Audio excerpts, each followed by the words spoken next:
On the bridge by the waterfall, if you look back into the exhibit, you cannot tell you're in an exhibit. It looks exactly like a natural ecosystem. So the rainforest we do call a living exhibit. What that means is everything in there is alive. All the trees, except for 2 of the false ones we use as perches, everything else in there is alive. So it takes a lot of maintenance, a lot of hands-on work.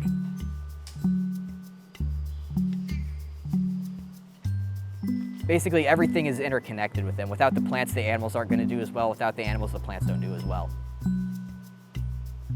So it's kind of like living in an apartment complex. You have different layers of the building, but instead of a building, it's a tree. Basically a city that derives its energy on light and water. So instead of having like these concrete buildings that are stationary, this is one that's continuously growing. Like we have a few in the rainforest called King Maya palms that will do exactly that. So if I cut back a tree, like take off a branch, they will explode in growth. A lot of the vining plants grow really, really fast in there, so it's constant upkeep. Sometimes I'm doing 2 prunings a week on them, sometimes it's 1. Depends on the time of year, really, how much light we're getting, the temperatures. Every year we cut back a lot of the canopy and it creates new light for a lot of the plants. If the birds have dropped off any seeds in those areas, you'll see them germinate as soon as we have any light clearing.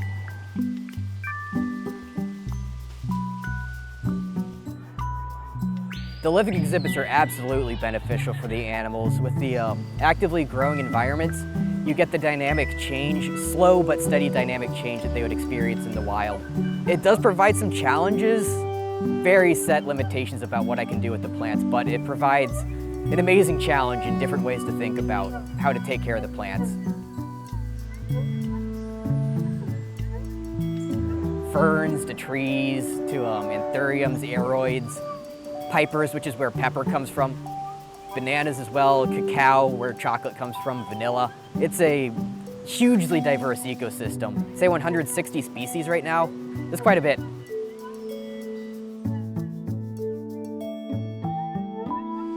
The plants are they're a huge focus. They don't seem that exciting, but when you see how they work and how they exist with the animals, there's a lot more going on than just that surface level. It's rather impressive how you can't tell that you're in Baltimore. It looks like you're somewhere completely different. Microscopically small compared to the actual Amazon, but it works in the same way on a small scale.